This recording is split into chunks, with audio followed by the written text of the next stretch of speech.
Yes, guys, thank you for listening to another episode of the Daily Dose podcast. Today, we have yet another very special guest on the show. This guy has been around in battle rap pretty much since day one.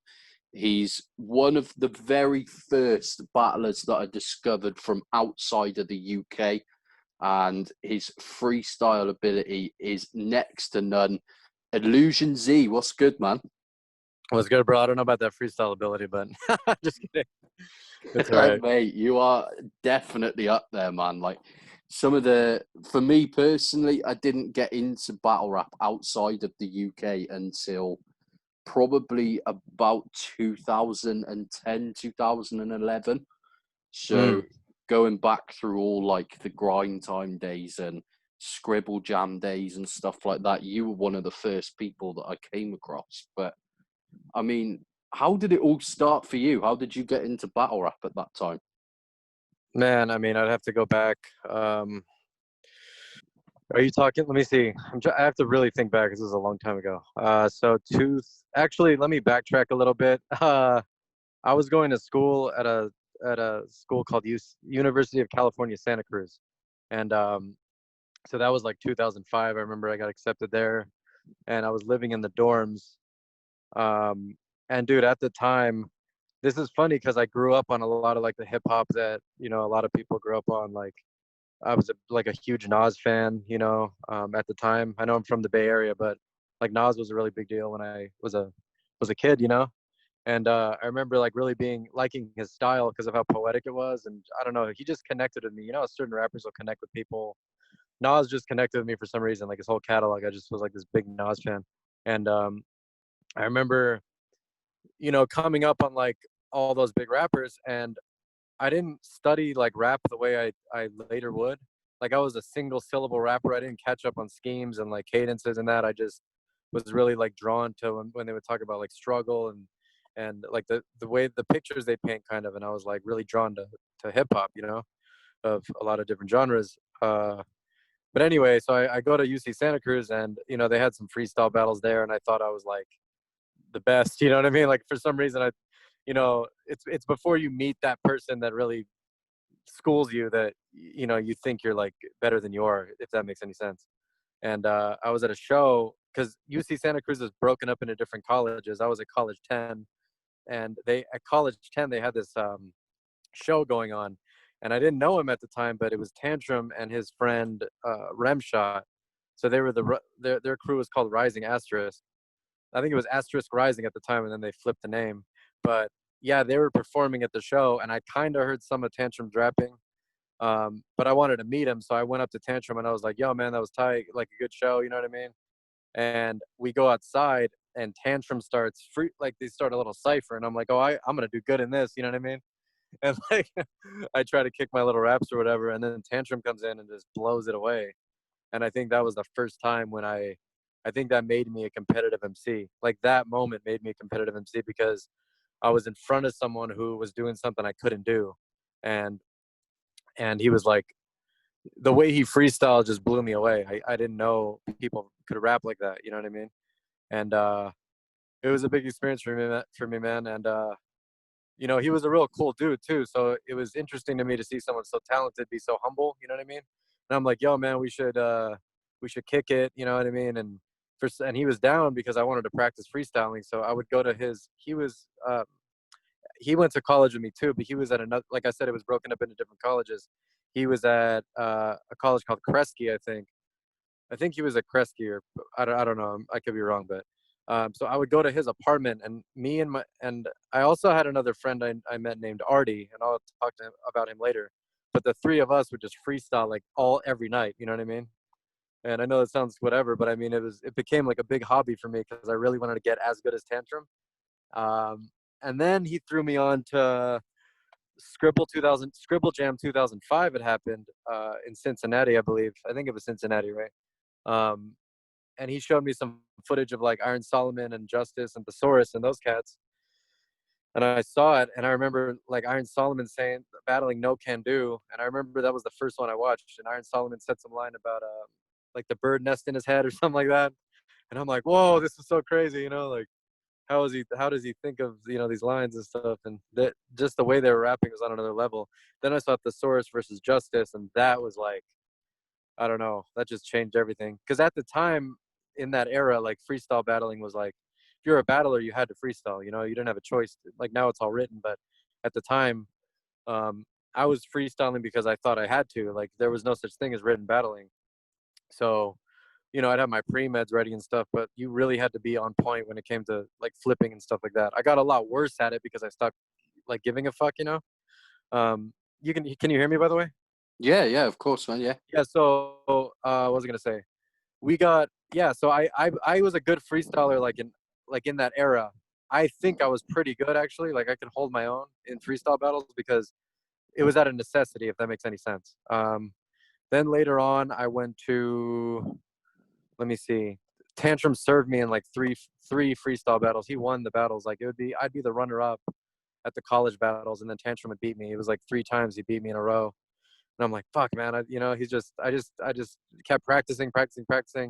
Then there was I don't know if you know about Tourette's in Oakland. That was a big like freestyle battle that happened, and it was. I'm pretty sure you've heard of it. Yeah, Tourette's without regrets, right? Absolutely, yeah. So I was introduced to that, and when I got there, um, things kind of changed. Actually, let me backtrack. Before I even went to Tourette's, I went to a battle in Santa Cruz, and I met the source there. And this is what blew me away. Is it was in this little like pool hall, like it was like a, what is it, like a bar with like a pool hall, you know what I mean? And then they had a stage in the corner. And when I went to that battle, I met my friend named Artie. Now, Artie was important to me because, well, first let me like explain who he was. Like he went to school with me at UC Santa Cruz. He was a little bit older, but he knew about freestyle battling. Like he knew about Scribble Jam from way back in the day. He was telling me about like Eminem and Juice, and then he was telling me like the history of Thesaurus, and I'm like, who's Thesaurus? You know what I mean? And he was like, yeah, this dude just went to Scribble, and like, he's killing it, and he's like everywhere he goes, like people were talking about Thesaurus in the Santa Cruz area, like he was some kind of like myth, like some messiah. It was funny. They're like, yeah, this dude Thesaurus goes to all these battles, and I'm like, I think of my little dictionary line or whatever, like if I have to like go up against him, and thinking I'm like gonna have a chance. And yeah, anyway, at that battle, before Thesaurus showed up to this freestyle battle, Artie was there. He went to school at UC Santa Cruz with me. I didn't know that because I just met him at that battle, but he was a real cool dude. He originally came from Guam and went to the campus. But anyway, yeah, he was really big on freestyle battling, and he taught me. Like he was talking about Thesaurus and like what a big deal he was and how great he was, and I'm like, yeah, whatever. We'll see when he gets here. And then Thesaurus shows up, and in the first round, I saw Thesaurus like battle somebody, and it was like what I'd seen against Tantrum times 100. I was just like, this is the best guy ever. Like this guy is the fucking best. I was like, and I wasn't necessarily afraid to battle him because I knew like it would probably happen at some point. I never did actually battle Thesaurus, but you know, I dodged that heat or whatever. But I saw him like smash this dude, and I'm like, okay, like I'm nowhere near as good as I thought I was like before I met these guys. You know what I mean? And I went Right. up on stage and got jerked against some random dude, and Thesaurus won the battle. But I want to say that because people don't know this now, but Thesaurus was a really like he was top, like the way he was able to, you know, I don't know, like manipulate the crowd, like everyone had his attention when he was rapping. You know what I mean?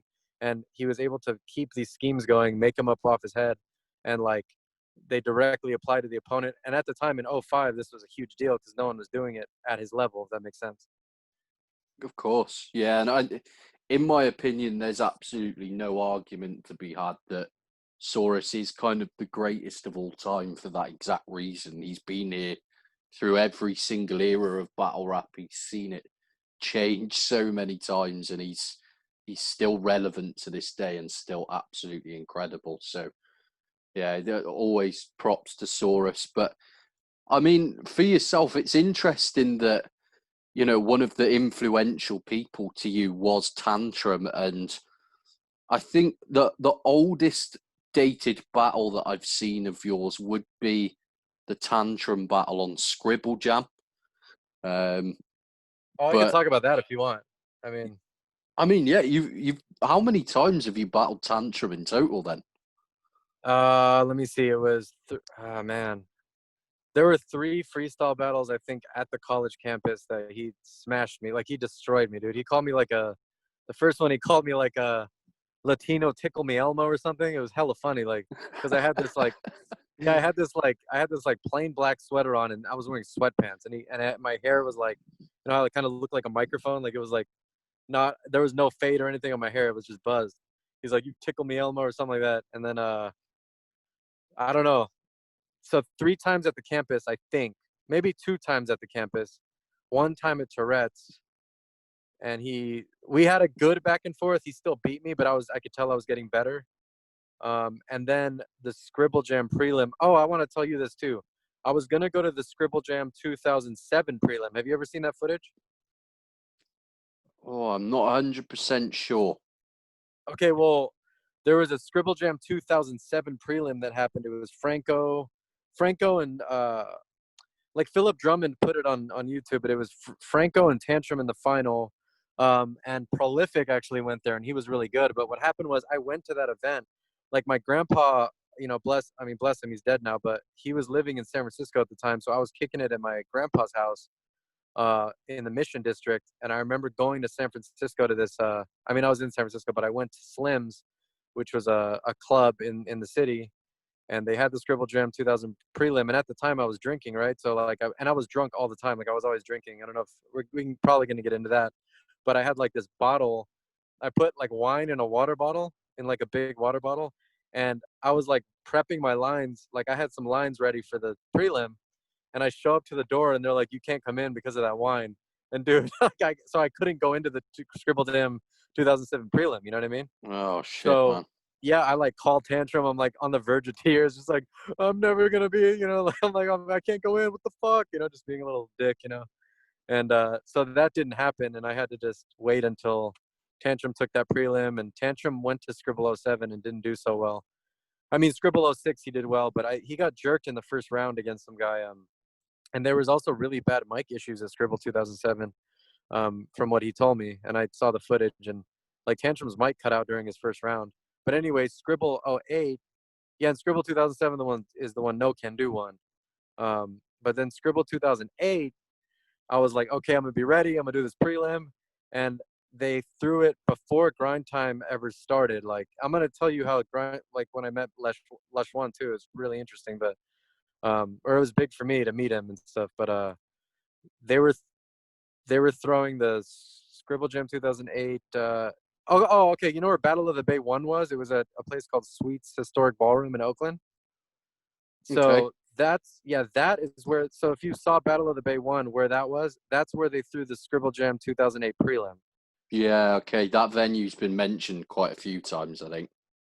Yeah. So, but here's the thing: we get to the prelim, and like Subverse was actually a really, you know, he was like a favorite to win the Scribble '08 prelim. But of course, me and Tantrum get in the first round, and I'm like, damn it, man. You know what I mean? Like, because if I'd at least been a runner up in the end, I could have like maybe got tickets to Scribble. That's what I was thinking.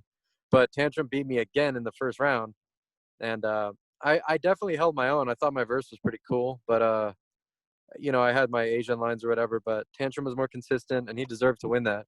So he took it, and I went outside. And this is what people don't know though. Tantrum was like my coach through that whole thing. Like he was real. If you're really into the scene, like you usually have that one person that's rooting you on. Like Tantrum was always rooting me on, bro. Like he was always there, just like yo. Like even after he beat me after every battle, he's like, you know what I mean? Like you're gonna get better, blah blah blah. Like that's the kind of dude he is. You know what I mean? So my respect for him is through the roof. Like it might seem like we had all these problems, but looking back, I was kind of the one that gave him problems with my drinking and stuff. It was just whatever. We'll get into that later. But anyway, I didn't go to Scribble '08, and I don't know if it was after or before, but we were at this little clothing store. I don't know what city it was. Someone was like rapping in the corner, like they were doing a set at this little clothing store, and everyone was there kicking it. Like a lot of battlers were there kicking it. Tantrum was there, I was there, and then Lush shows up.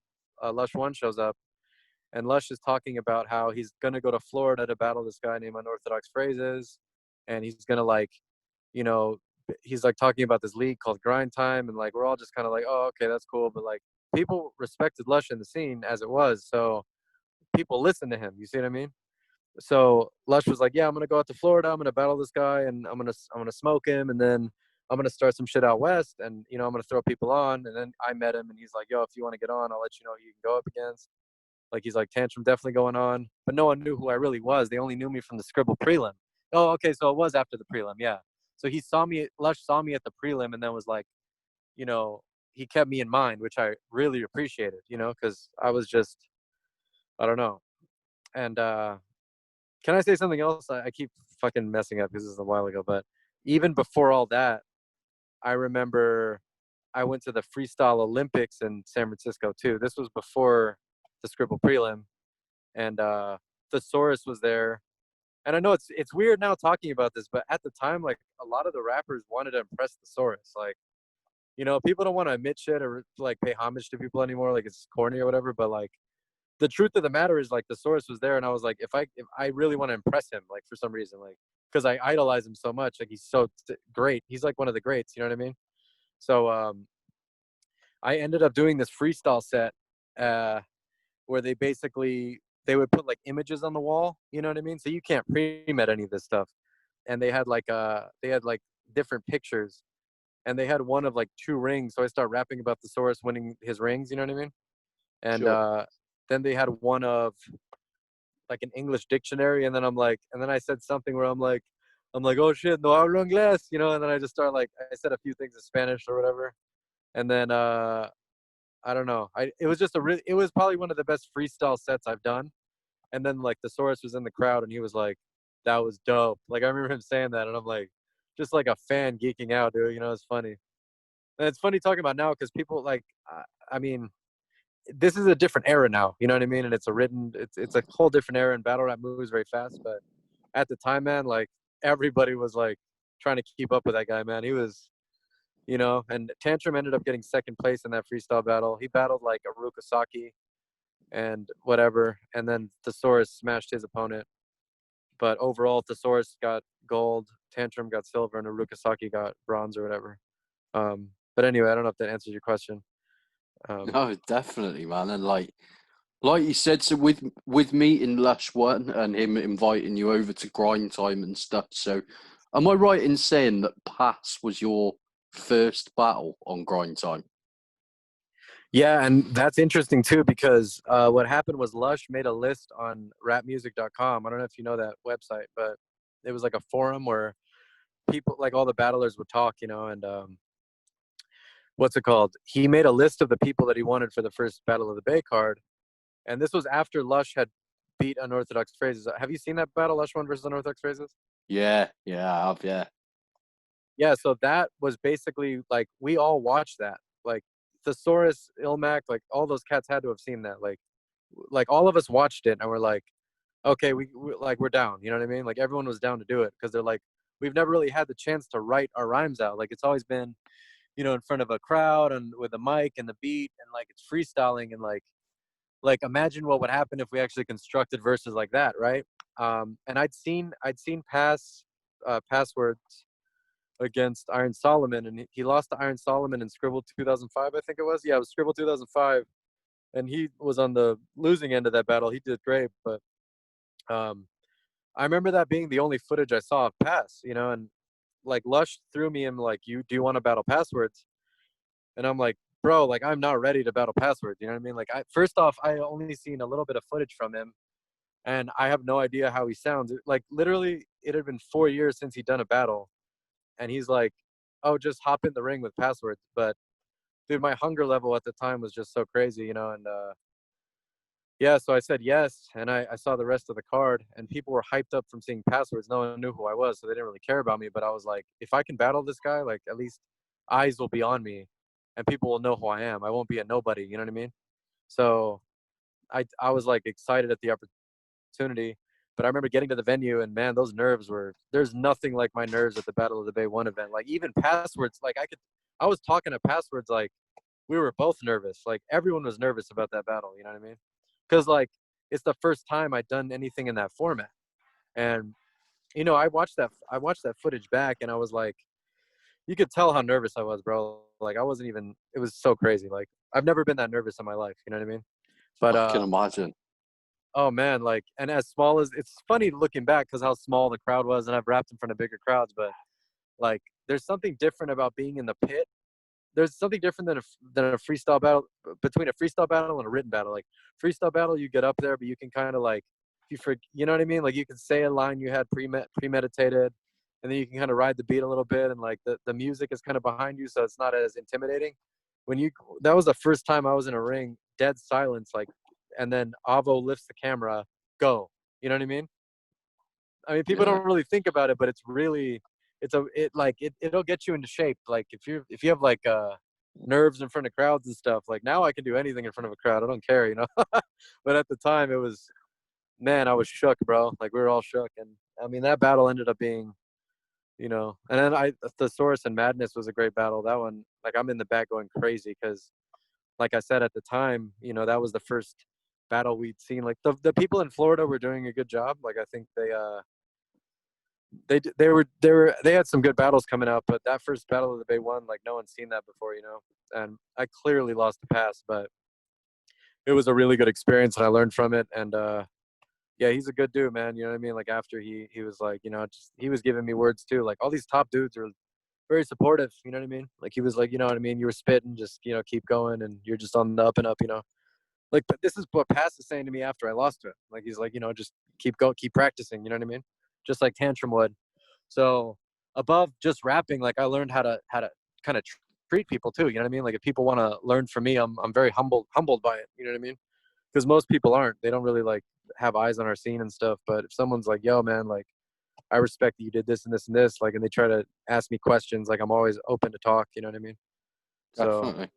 Yeah, yeah, man. And I mean, you're quite openly saying that you feel that you lost to Tantrum and Pass, but like in my opinion, you've definitely held your own in both battles against people that were very kind of big names for that time as well. So it's been fun to watch in that sense, man. And like it's obvious that you held your own because some of the opponents that you had after that point were huge. You know, you came up against Dumbfounded not too long after unorthodox phrases like we mentioned. He was huge at that point, and it was fun to watch, man. From your perspective though, like what kind of stands out as your favorite battle that you've been a part of personally? Tantrum, 100%, 100%. And On here's why. the Scribble Jam battle. The one on King of the Dot. Okay. Have you seen that? Yeah, yeah, I have. Yeah, that's my, and the reason is because, well, I kind of want to run through. I want to the reason I kind of want to run through why is because I also had a bunch of battles prior to that where I always felt like I kind of came up short or could have done better. And this is also an era where you win or you lose. So when I lost a battle, it was like, okay, I got to admit I took that loss. Like, so I don't really have a problem taking a loss as long as I can look back at it and I can study the footage and be like, oh, okay, well, this is what I'm going to work on next time.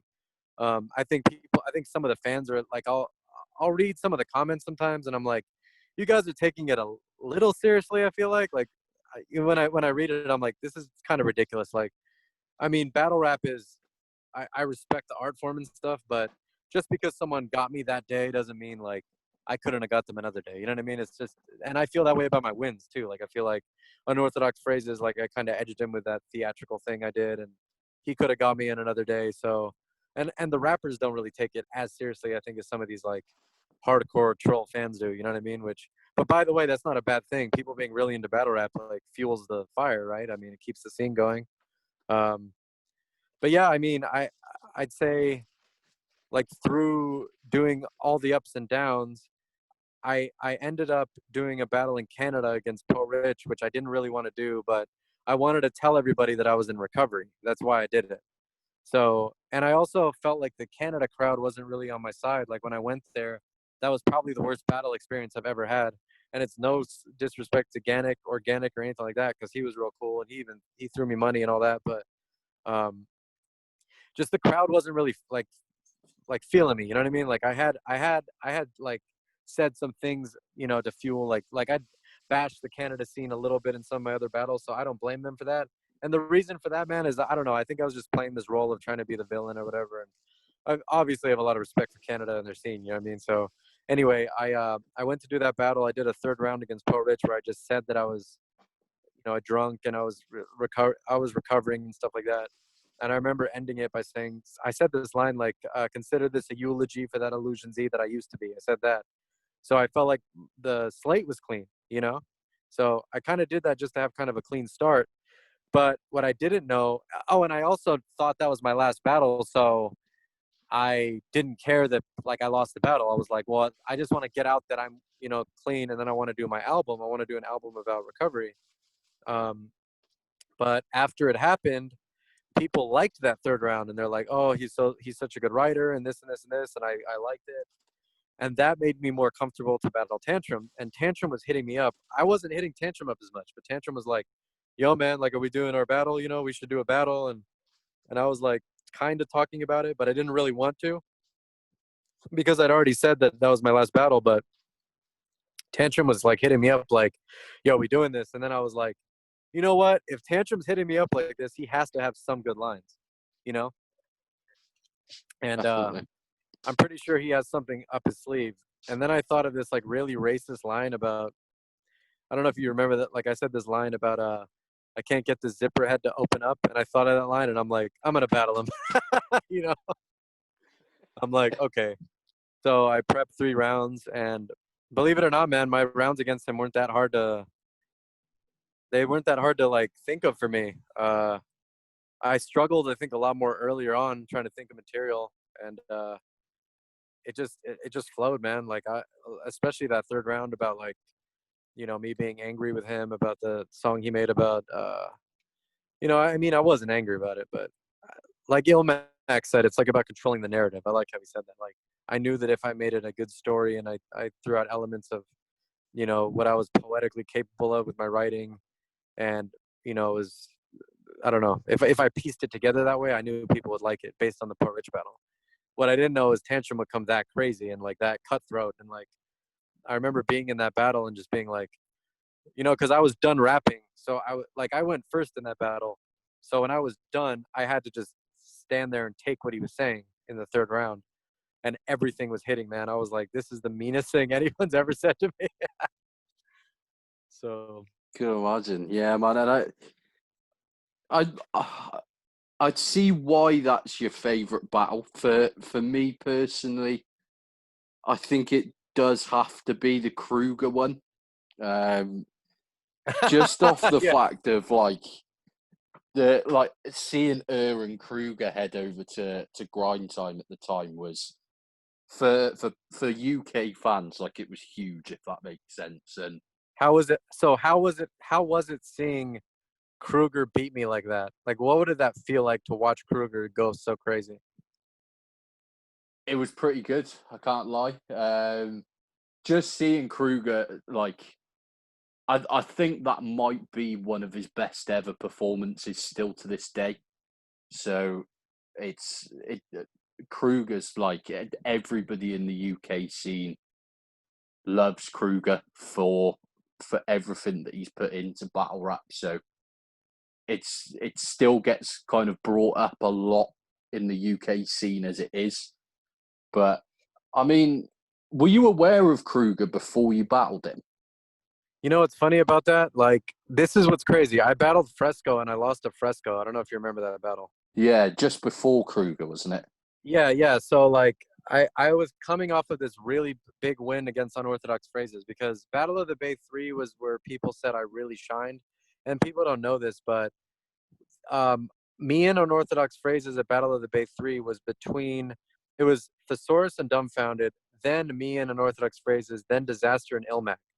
And me and Unorthodox Phrases had the craziest battle, like in the room. I mean, maybe on footage, but I thought because I was coming off of a big loss from Dumbfounded, right?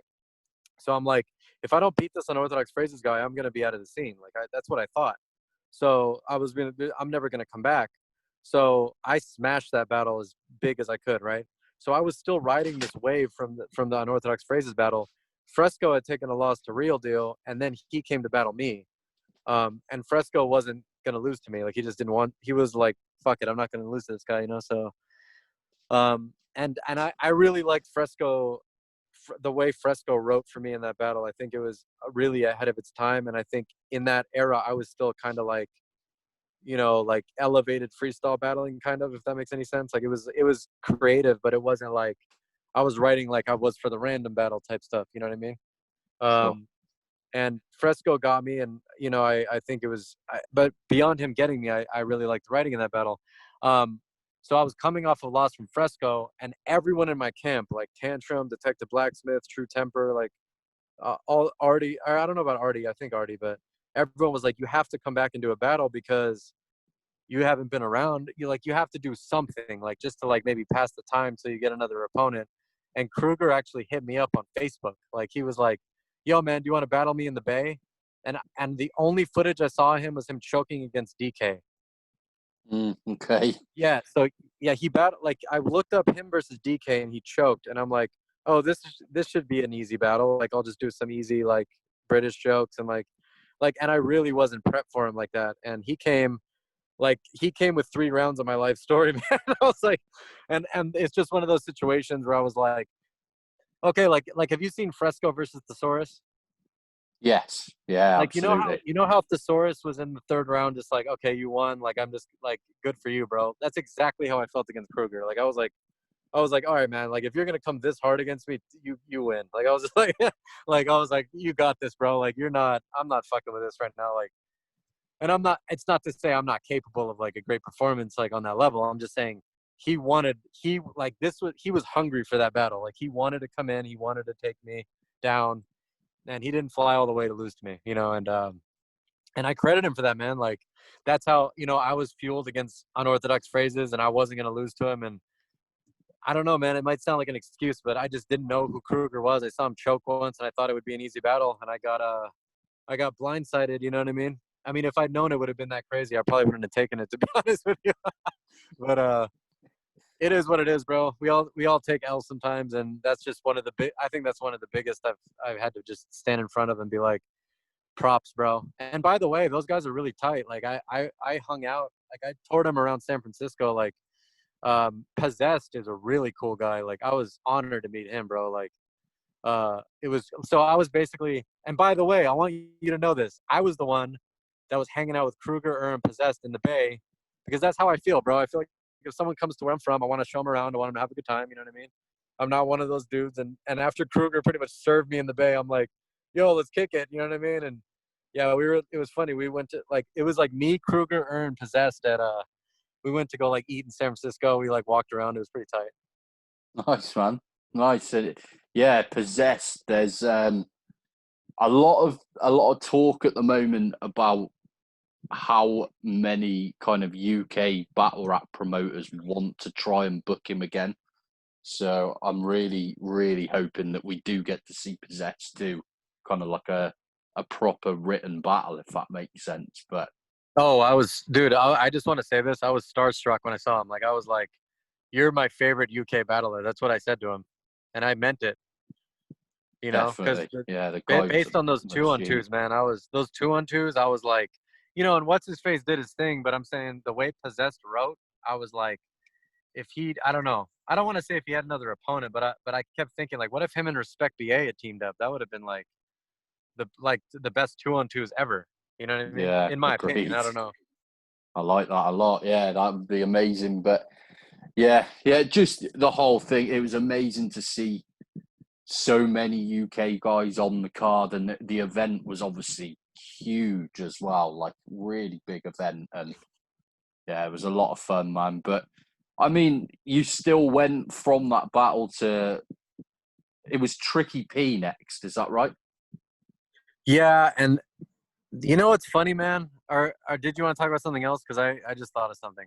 Sure. Um, yeah, so I battled Tricky P for MOB, and I had just, okay, so no. It wasn't Tricky P.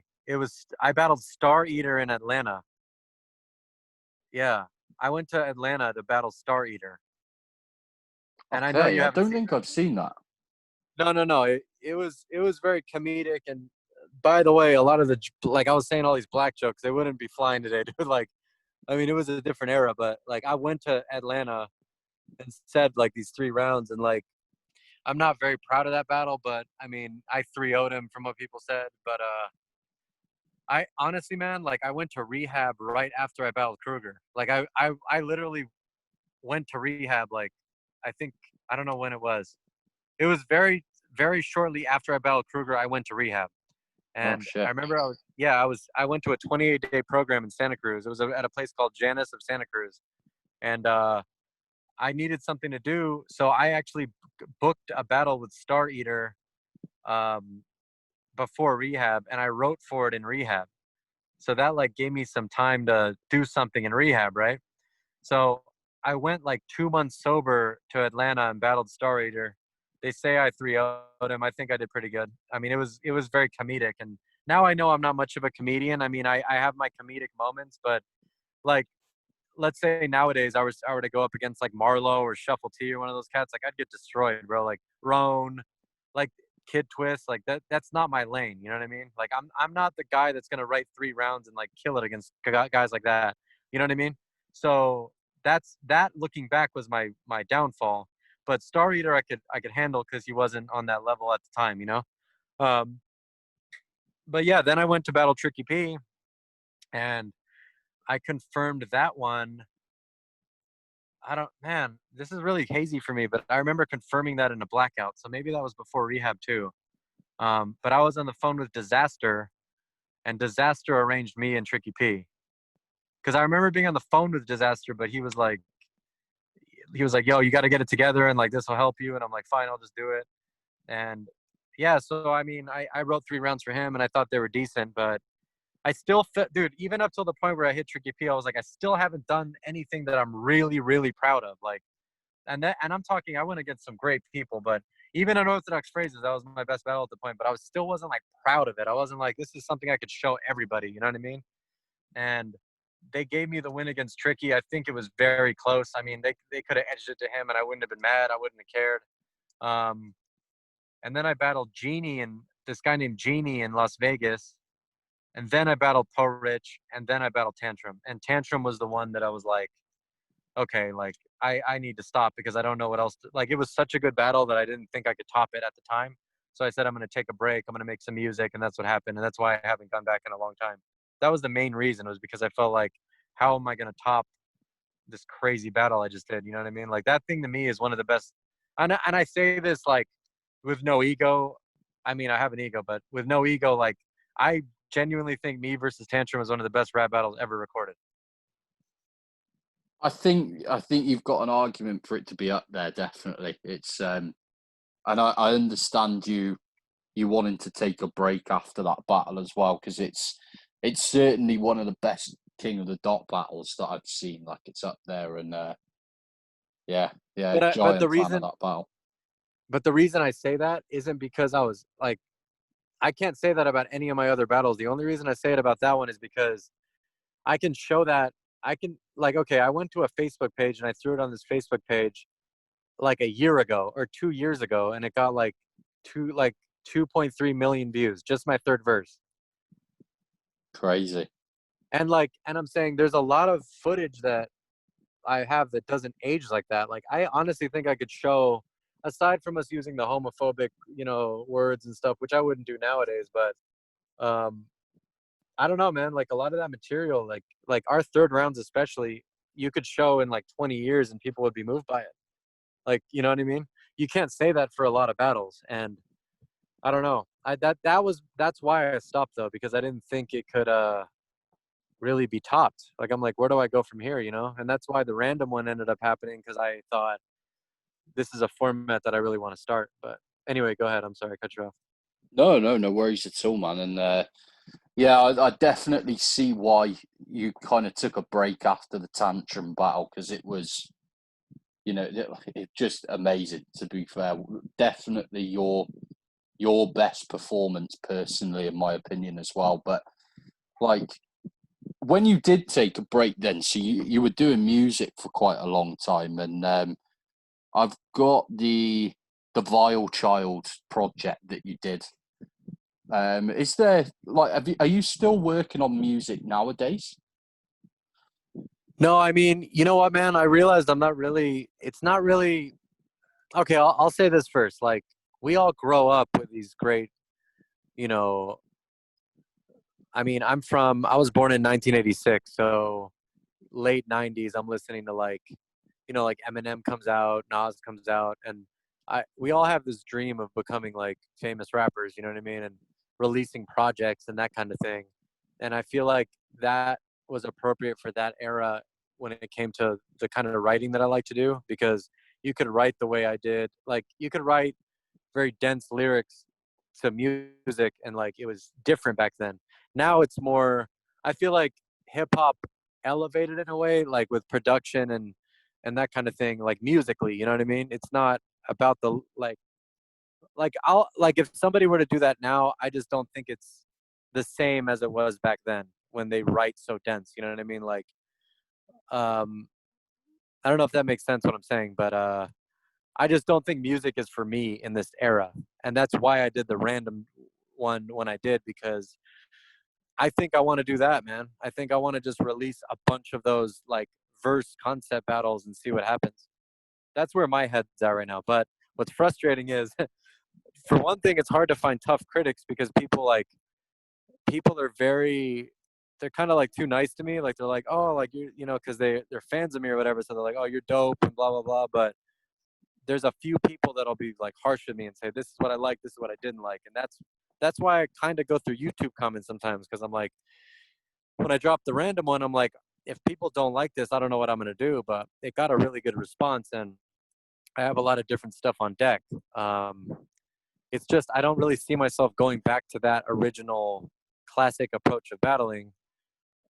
I don't know, man. And also me, like, I'm 33 years old. I have like two kids now. Like, I'm not the same person I was when I was 21 in the ring, screaming and getting angry. You know what I'm saying? Sure. So I I I respect my tantrum battle for what it was, but my whole like sobriety thing, I don't want to be the sober guy forever. Like, I have a lot I want to talk about and a lot I want to say in rap form that I don't think works with music, and I just want to say it and get it out there. And um, if people fuck with it, they fuck with it, man. And I was honestly, man, I'd say the random one is up there with the tantrum battle, because I'm really proud of that too. Um, what's interesting is, when you start off in the scene, like when you're a newcomer in the scene, you're really like excited, and you're mainly focused on just getting your name out there and your clout, like getting clout and like getting respect from like OGs and stuff, right? Then you hit a point where you're just like working, but then you hit a point, and I know Thesaurus is at this point, where you're just happy, like you want others to succeed, like you want other rappers to do well. That's how, like, I think vets are. Like, I think when you hit a certain point, you really do want others to do well, because you're not going to do it forever. You see what I'm saying? And Sure. I also get a kick out of what these people are. Like recently, I watched Real Sick, his battles, and I was like, man, this guy is really hungry and he has a fresh approach to battling. And for a long time, I think a lot of people in the scene kind of recycle a lot of the same stuff. And there's not a slight to them, but it's kind of true, man. Like if I watch a random battle, I already kind of know what I'm gonna see. And back in the day, it was so refreshing. And like you referenced the Kruger battle, like no one had done something like that before. Even when battled DNA, that was a really unique battle. Stuff like that. Um, so when I see something that's refreshing, it's kind of like, and it turns my head. It's really nice. You know what I mean? Because I'm appreciative of the art form. It's just for me, I think that's for other people, and I think for me, I need to like do something that's less on performance and more focused on the writing, because that's what I really want to do. Is I want to be recognized as a really good writer and see where it evolves. Does that make sense? Sure. Yeah, I understand. So I was going to ask, like, can we expect to see a lot more from you then? And I'm guessing that you're kind of going to stick to the ruin your day concept kind of battles and things like that in that case. Yeah, and it's, you know what, it's a little bit, I mean, not scary, but it's like a little annoying because I know that I've evolved to the point where my writing's like, I don't know. Like, I don't know what people really thought of the Random Joy, man. I mean, to add to what I said earlier, I was I wrote my two verses the way I did because I wanted to set the stage for Random, because I already did my, personal third round about sobriety thing. So how would that have looked if there'd been four verses about, like, you know what I mean? Like, four, not mushy verses, but four sad verses about sobriety, and it would have been kind of different, right? So I wrote my two verses to complement Random's. Sure. So and I never really thought of it that way, but that's kind of what I did with Tantrum too, because I knew he was going to come very cutthroat. I didn't know he'd come that cutthroat, but I wrote my material in a way that I thought would represent me, but also complement his style, because you don't want two people with the same style going for 20 minutes. You see what I mean? And or no, well, maybe you do. Whatever, but that I probably shouldn't have said that. But I'm saying, for me, I wrote in a way that I thought it would complement Tantrum's verses, and then I wrote in a way that I thought it would complement Random's verses. And those are the only two battles I really did that. I feel like the others, I was just like, you know, I didn't really have a set game plan. I was just kind of like pulling things out of the air and stringing them together, Um, Sure. what else am I gonna say? But yeah, that's what I want to do, man. I want to see where it goes, but it's frustrating because it's a genre that no one's done before, and no one wants to really book me for that except Avo, and Avo's really busy too. Like, he films for, I believe, RBE, as well as URL and King of the Dot. So it's like, right now is a time when I was like, oh, I could do it, but LA is on lockdown. I live in Las Vegas, and he lives in LA, so I don't know. He said just to wait till the lockdown passes, but I got material on deck, and I really want to get in, man. Like, I'll do one of these every 2 months if I can. You know what I mean? Nice. Yeah, it'd be good to see, man. I really enjoyed the random battle. I thought it was pretty groundbreaking in a way. Like, it's not really something that has been done before, and the ruin your day battles, like kind of in random locations and whatnot, are really good to see too. But random was also kind of a perfect opponent to come up against for that, right? Oh, I totally, yeah. And I was excited because, and my respect for him went through the roof, because I asked, I'm not going to drop names, but I asked a few people, and they were like, well, we'll see how it goes.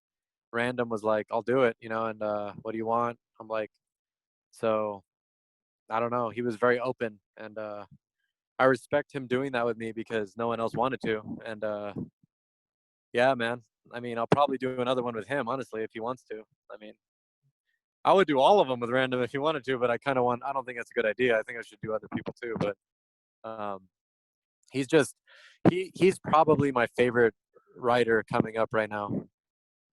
Yeah, yeah, he's up there for me too. I'm a big fan of his, and yeah, I just thought he was the perfect opponent for that, and I really enjoyed it. It'd definitely be good to see more from you on that front, anyway, because it's. I mean, like you said, there's not many sort of storytellers left in rap as a whole, let alone battle rap. So I enjoyed that a lot, man. But do you have any other plans then? Is there anything else battle rap related that you have going on, or would it just be these sort of concept battles for you now?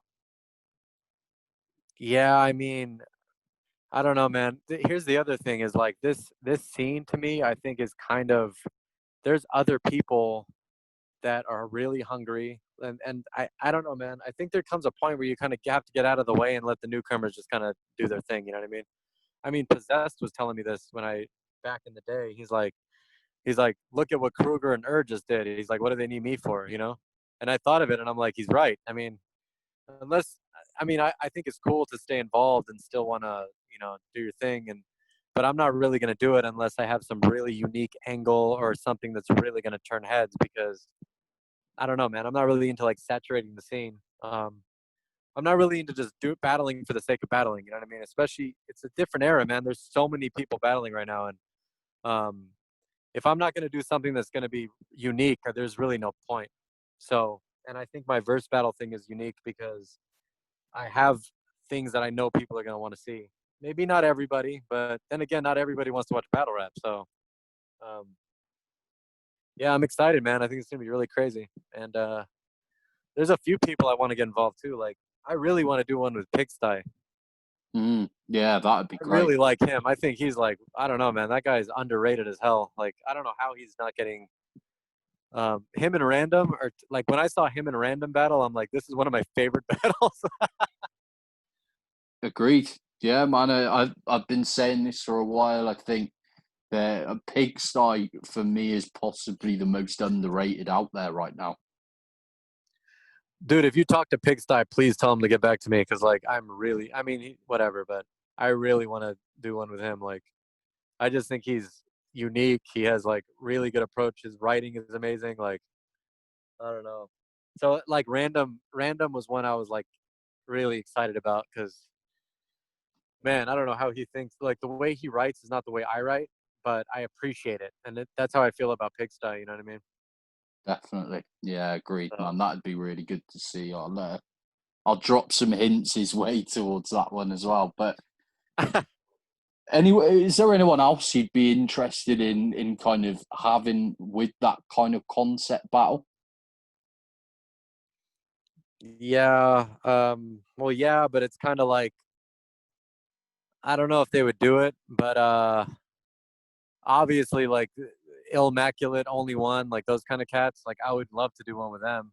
Mm, But it's, I mean, I don't know, man. This is so. I'm so like. I'm not saying I'm at the bottom, but I mean, I haven't been in the scene for a long time, and not only am I not trying to, it's like it'd be like let's say I'm trying to come back and just do a battle again, right? That would be hard enough. I'm trying to do some different genre, you know what I mean? That like no one's really knows about. So I think I got really lucky that Random wanted to do it, honestly. Like I got lucky that there was somebody that was that good that wanted to do this with me, and it turned out as good as it did because it ended up being kind of like a blueprint, you know? So I don't know, man. Anyone who's like a good writer, you know. But I'm a huge. I love Immaculate style. I think he's great. And then Only One would be someone I'd want to do it with too. So sure. I can't think of anybody right now off the head. Pigsty. Um, I don't know. It's just not hitting me right now. But I'm sure someone will be down. Nice. And like with yourself then, like with battle rap nowadays, like who apart from people like Random and Pigsty, like who else are you still following in that sense? Well, I'm a huge Geechee Gotti fan. Like I mean, uh, I mean, and you know what, man? There's something about me that's I'm from the West Coast, and when like Geechee is like authentic West Coast, you know, style rap. Like, and I grew up listening to like The Game and Exhibit and cats like that. And as far as battle rap goes, he's like a figure like that to me because I don't know, man. He's just a really good writer, really good performer, and he's authentic. You know what I mean? Like he's talking the gang stuff and isn't fake about it. You know what I mean? Definitely. Yeah, man. And So something I find with Geechee a lot is he just has these bars that he's got that just it amazes me that nobody's thought of that before. Like he can make something so simple sound incredible, if that makes sense. He's there's genius. There's genius to his simplicity. Yeah, I know what you mean. Like that's how I feel about every performance. I mean, and not only that, I actually messaged him like a long time ago. I think he had just battled Saint, so I like reached out to him and Saint and said a few words like, "Hey man, like this is the best battle I've seen in a long time." Like, and I was afraid Geechee wouldn't get his like look, so I was like kind of instigating on Twitter like, "Oh, like this guy needs a good look." I mean, obviously nothing. I mean, what am I gonna do? But like he ended up blowing up, which is what needed to happen. But at the time I was like a little afraid he wouldn't. I'm like, somebody this good has to get a good look, you know what I mean? But he got those good looks, and I think what happened, what was supposed to happen, happened. But I remember he told me that he saw my third against Tantrum, and that's what he knew me from, and it makes me really happy that he did what he did, because I didn't think it was possible for somebody to do the personal third round thing. Not to say I influenced him and all that. I mean, I know he saw my battle, but I'm saying what he did was very unique in the sense that every battle he would do a third round that was like deep, you know? And when you do that, it's hard for the opponent to really counter it, you know? Sure. Yeah, and So I agreed. him versus Av, like I remember watching him versus Av, and I'm like, how is he able to think of this much material back to back to back, you know? And he also brings out the best in some people, like him versus Arsenal. Like that was the best Arsenal I've seen in a long time. You know, I was a huge fan of that. Like when Arsenal came out the gate, I don't know if you saw Arsenal and Geechee Gotti, but Arsenal in his first, I thought that was even better than the second. Like I was like, man, this is like crazy to watch, you know? Agreed. Yeah, he brought the best out of Arsenal, the best out of Sue Surf, in my opinion, as well. Yeah, Um, Surf was a great battle too. I just feel like I don't know. I mean, both of those guys are incredible, but the Arsenal one just shocked me because like Arsenal's scary in that first round, you know, like he's like angry. He's like, I'm gonna kill this guy, you know? yeah, Um and yeah, I don't know, man. But yeah, I'd say that's the one guy that I can name some other people, but I was never as excited. Like Geechee got me like amped about battle rap again because um he was also really consistent. You know, I can't really think of a bad battle he's done. I mean, he lost to A Ward, but uh I mean even that I liked his material a lot, you know. I think he's probably the best out right now. I mean in the last couple of years, or since he came out, I think it was 2017. It's like he's one of the top dudes, man. He's hard to take down. yeah. I think it's definitely a toss up between him and Run Nitty for the best right now, in my opinion. And he's And yeah, and you he's been phenomenal. and you know what? You know what, man? Oh, sorry, did I cut you off? No, no, go ahead. I like Rum Nitty, and like I'll watch him and stuff. And I'm a fan. I'm a fan. Like him and Iron Solomon, I thought was a real. Like I didn't think that would be a good battle, and I think it's one of the best battles ever.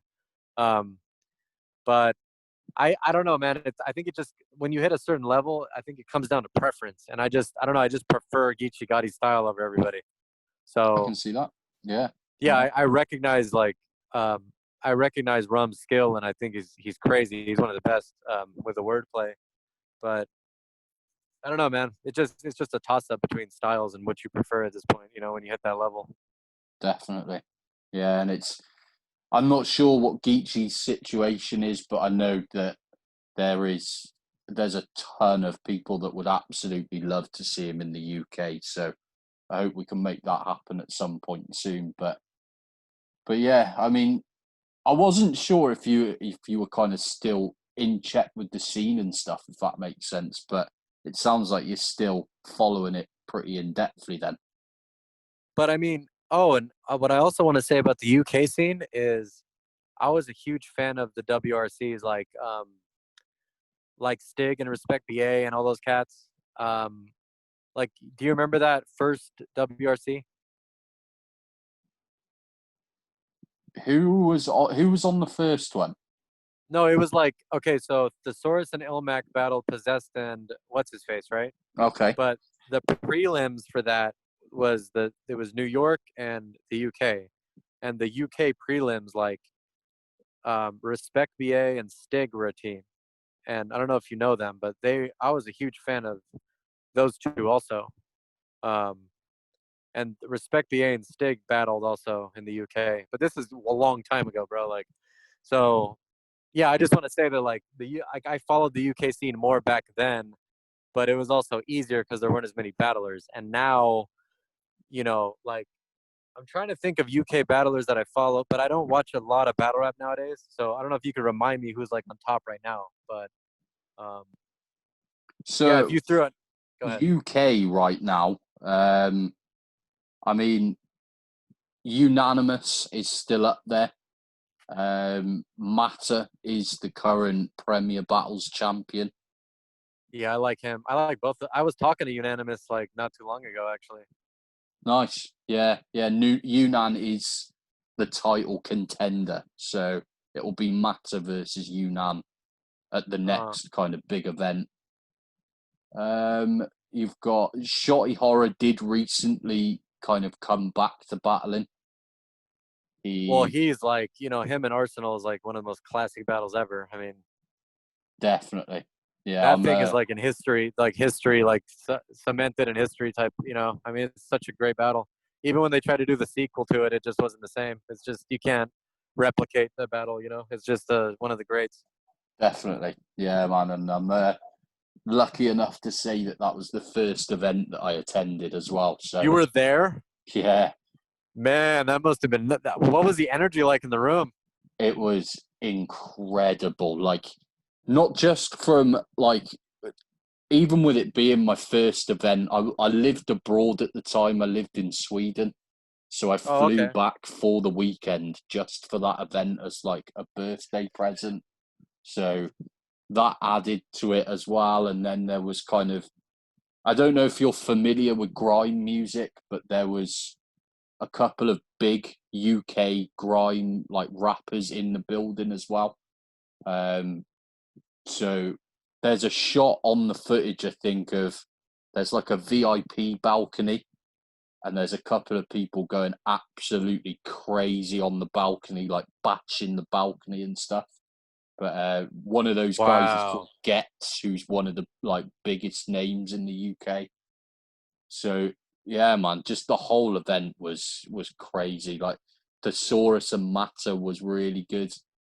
Um, Yeah, I saw that one. That was I like that battle a lot. I think Matter's really good.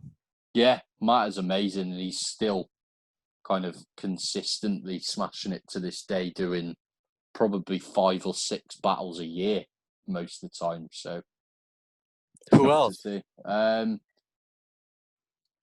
In terms of people that you'd be aware of, like from that have been around for a while, it's honestly quite hard to say. O'Shea still does battle like maybe once or twice a year. But what Um, about the newer guys? Like who's new? in terms of the newer guys, I'd say to check out Frankie Fraser if No, if I've you've not. talked to him. I've talked to him. Yeah, And you know Frankie why? is You know incredible. why we talk? Oh, sorry. Go ahead. No, Frankie's incredible, man. But no, why were you two talking? Because okay, so my verse battle thing was like people don't know this, but man, okay, so I was on the phone with Bender. Like I was at Disneyland with my ex, and it was funny. Like I was on the phone with Bender, and he's telling me about what was he telling me about? The Joyner Lucas song, the like Ross Capicchione. Have you heard that song? Yeah, okay. So Bender was telling me about that song, and while he's like, "Oh, listen to Joyner Lucas," like he was hyping up Joyner Lucas. Bender was, and he's like, and I was telling him right after that, I'm like, "This is exactly like the storytelling that I want to do a cappella," and Bender like inspired me to want to do this.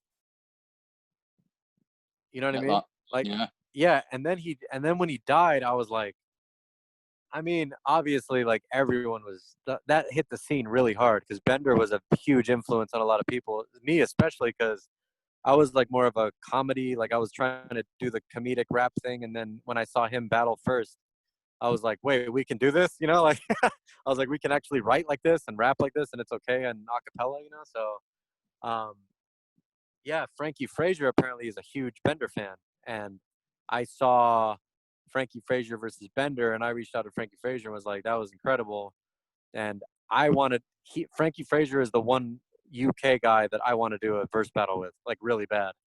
I was gonna say that would be absolutely perfect in my opinion. I would like honestly, man, like if I could, like I would help to get him out here. Like that's how badly I'd want to do one with him. Like I'd say it's Pigsty and Frankie Frazier, like 2 people on the bucket list, and then I mean because it's not about how big the battle would be or like see I went up against Random and it has like 5,000 views right now, but I don't care because I could market that 10 years from now, and I'd still be proud of it. Sure. No, I And agree. that's And how I feel about Pigsty and Frankie Frazier. Like I really want to work with him, bro. Like, and if I just this COVID thing needs to tame down, and I just got to get the money right, and then we can figure it out. But yeah, he's one of those dudes that I really appreciate his writing style, and I also appreciate how he like went against Bender, because I think he definitely held his own with Bender, and in a way, they almost complemented each other. Like I said, I complimented Tantrum when I wrote for him. Yeah, Like I feel like the way he wrote was perfect, for that battle. agreed. Yeah, I was again lucky enough to be there for that battle as well, and Man, you've been everywhere, bro. definitely, yeah. Mostly, I'm lucky enough to say a lot of the UK kind of greats I was there for, but yeah, amazing, amazing writer, and I'd love to see you versus him with that kind of concept as well. He did you may have seen it. It's not got too many views, I don't think, but there was an event here, I think last year, maybe the year before, which was a charity event for a mental health charity. Hmm. So it was basically put on in the memory of a guy called Pete Cashmore, who was a big journalist here in the UK, and Hmm. he regularly promoted battle rap and was at a lot of battle rap events. He passed away, and they threw this event in his honor and donated the proceeds to charity. And all the battles were kind of a different concept. So you had like bully versus victim battles, all that kind of stuff. And Frankie went up against Real Deal in like a mental health battle, which was absolutely amazing. So Frankie would be great for the kind of narrative that you're looking to do as well. I have to watch that. I didn't know that. I think the whole event might actually be available on Facebook. If you type in "for Pete's sake," um, "for Pete's sake" UK, some of the battles could be on the Premier Battles YouTube as well, I think. So definitely check that out when you get the chance. It's No, I really will. good. That sounds crazy, man. I think, and I also think Frankie Frazier is one of those guys who hasn't hit his peak yet. I think he just needs. I mean, I really think he's gonna even get better. Agreed. Yeah, definitely. He's I think he needs a big test as well. I mean, obviously he did battle Bender. I'd really like to see him go up against someone like a Soul. Oh man, Soul is like one of my favorites, man. I forgot about him. He's amazing. Soul's probably the biggest UK name right now. Um, he's not Well, battled in a he's from while, but Scotland, right? yeah, He's yeah, amazing, Soul's man. crazy. The way he writes to me is like, I don't know, man. Like, actually, I'll say something negative. I don't want to say something. I don't want to. This isn't his fault or anything. But sometimes you go against people, and the battle just doesn't hit. Does that make sense? Yeah, And I feel like him and Bender didn't hit like it should have, And I was like, fuck, like that could have been one of the best battles ever. But and it's not either of their fault. It's just, bro, sometimes the stars don't align, and like you know what I mean. And that's why we want to keep going. That's why it took me 15 battles to do the Tantrum one. You see what I mean? yeah, sure. And that's not bashing him at all. I mean, his talent is incredible, but I feel that way about a few battles. Like even like Kruger and Fresco, I'm like on paper that's amazing. It just didn't hit like it should have. Does that make sense? Yeah, I do see what you mean. Yeah, that's not bashing anybody. Like it's just sometimes, and I don't know. I can't really name what my favorite Soul battle is. Do you have a favorite from him? Um, as an overall battle, probably Soul versus C Major. I have As seen that. It's been a minute though. I'd have to go back and see it. yeah, yeah, that's really strong. I think one of my one of my favorite lines that I've ever heard live was he C Major converted to Islam, and he had this line that was like something about ISIS, and he said, "You've got two I's that you can't use and two S's you can't say," because he's got glasses and a speech impediment. And I was just like, that Oh is man. incredible. But Wow. it was for the overall Soul performance, him versus Raptor, his first two rounds in that battle, in my opinion, are probably the best rounds ever done in the UK. Dude, yeah, I remember. I remember that. It's rusty, but I'm probably gonna go back and watch that today. I Yeah, really like him. I think yeah, he's. he's amazing. I even think he's underrated in some ways. Oh, agreed. Yeah, he is starting to get his props kind of outside of the UK a lot more than he did before. But yeah, I'd love to. He battled Ilmac. He did. Yeah, that was the one that I was like, man, this is. Yeah, like I don't know.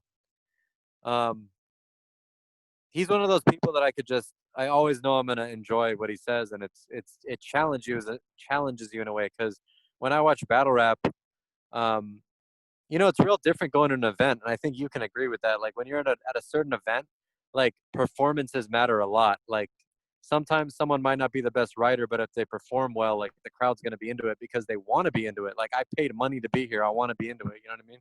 Yeah, But then like Soul's one of those people that like you could go back and like study his writing, and it's kind of like with random, like I can go back and like I'm like, man, I missed that, or like, how did I not see that the first time?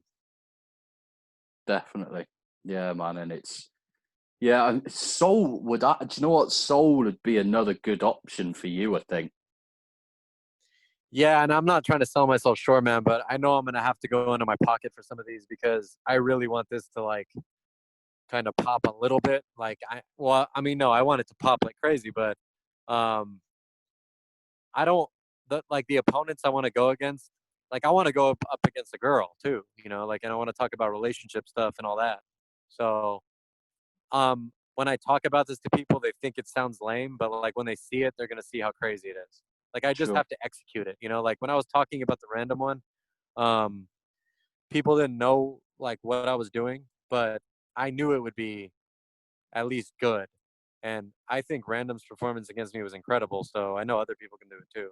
And Random was telling me that too, man. He's like, just give people a chance. And, if you get them in the right, something that they're passionate about writing about, it'll go in that direction. And I really want to see it become some kind of subgenre or something. So that's my goal at this point. And yeah, I think it's nice to break up the monotony too. I think both those guys are a really good idea, Frankie Frazier and Soul. definitely. Yeah, man, that'd be great to see. But yeah, I mean, and apart from that, that's kind of all of the battle rap related questions done with. But was there anything else that you wanted to touch on at all? Um, yeah, well, I know it's been talked about a lot, but like I really think that. Well, I wanted to talk about like my drinking a little bit because um, when you're in active addiction like that, like you're literally insane. And I can look back at some of my footage and some of the decisions I made in my writing, I can like see insanity in it. And I just wanted to throw that out there because no one's really said it before. And there's lines that I said that I thought were good that weren't appropriate, or if that makes sense, like your mind will twist things like that. And right now I have more clarity, I think. And I don't think a lot of people can say the same. Like it's a toss up, like people argue that Eminem was way better when he was on drugs or whatever, and then he's not as good now. But like, you know what I mean? Like people say stuff like that. But for me, I know I'm better now sober. You know what I mean? And I have a clear mind, and everything I do from here on is going to be insane fire. I'm not going to release it. Nice, I like it, man. And congratulations. How long have you been sober for now? Then Oh man, it's a decade, man. April 11th was 10 years. incredible. Yeah. Congratulations, man. That's a huge achievement. Yeah, man. My daughter, I have two daughters. They're 5 and 4. They've never seen me drunk. My family doesn't really remember it too much. It's kind of like a running joke, like if we bring it up. But I mean, when it's that long ago, that's all I wanted, man. I wanted it to be something of the past, and I hope I stay on this path, bro. Because I don't know. I mean, sometimes it gets tempting to kind of just you see people drinking. Uh, I mean, I don't think about it much, but sometimes I'm like, it'd be nice to have that glass of wine, but like my mind doesn't follow like I'm gonna end up in handcuffs. So, No, sure. No, congratulations, though, man. That's a massive achievement, and yeah, I'm definitely looking to to see more from you on that front. I mean, like we said, the writing in the random battle was exceptional. So I mean, yeah, I would stay like to tuned. have you come out and like do some commentary like live. I think you're a really good interviewer, by the way. I'm blown away. Thank you, and I appreciate it. Do you know what? It's kind of been a very last minute thing where in the UK we've had quite intense lockdown restrictions. So even now Wales, where I'm based, is very different to England. So England are starting to open shops again and things like that. Whereas here in Wales, we're not allowed to go more than 5 miles away from our home. And it's only recently been lifted that we're now able to be outside of the house for more than an hour a day. So it was literally just an idea to kind of do something productive with all this free time, and it's turned into something that I really enjoy doing. So it's going to be staying long haul, but yeah, I'm actually hoping to get over very soon. So my plan for a while has been I've been saving to get over for what was going to be Town Business 3 in Oakland. Dude, I'll meet you there. Definitely. And it looks like they may now do World Dom in LA at the end of this year. So I might end up Wow. coming over for that instead. Yeah, man. Man, it's really frustrating though, because I have this hunger, like my hunger came back as a rapper. It's just I don't want to do that format. That's like my only problem. You know what I mean? Like I don't want to make music. I don't want to go back to the original format. And I think maybe it's just because the tantrum battle set such a high bar for me, but I'm still a huge fan of it. Like I want to see certain, it's just like the really like performance based, like the rage I had isn't there. Like I want something to be focused on the writing with a really small crowd. Um, and I want really good writers to do it with me. And I don't know, man, but I still want to, you know what I mean? Go to these events. Like I want to. I haven't gone to an event in a while, man. Like it's long overdue. So yeah, if you go, man, I mean, like I'm definitely gonna go to if it's to the next one. If it's in LA, it's only like a 3.5 hour drive. So Yeah. Yeah. It's I think it was meant to be this month actually, but obviously with the whole corona outbreak and pandemic and stuff, it's been pushed back. But yeah, man, I'm hoping to be over in your neck of the woods very soon. So we'll wow, that's gonna be, definitely have dude. They to should look at let you do something. commentary. That'd be fire. I'd love that. I'd absolutely love that. But yeah, we'll see. We'll take it as it comes. The only issue I have with if the event is in December, I might not be able to make it just due to I've recently started battling myself, and the tournament that I've entered, the final would be in December. So it's all Wow. dependent on when, if I get that far and things like that, I guess. But yeah, yeah. If I'll definitely be coming over at some point because getting to an event in the West Coast is kind of bucket list stuff for me. So it will happen very soon for sure. That'd be really cool if you did commentary though, because I don't know, man. Plus, you have a lot of knowledge of this, like, you know what I mean? Like, you know a lot. So it's not like you're just showing up like, hey, like you've been following it. I mean, if you know my history, you know like a lot of people's history, I'm assuming. You know what I mean? Yeah, yeah.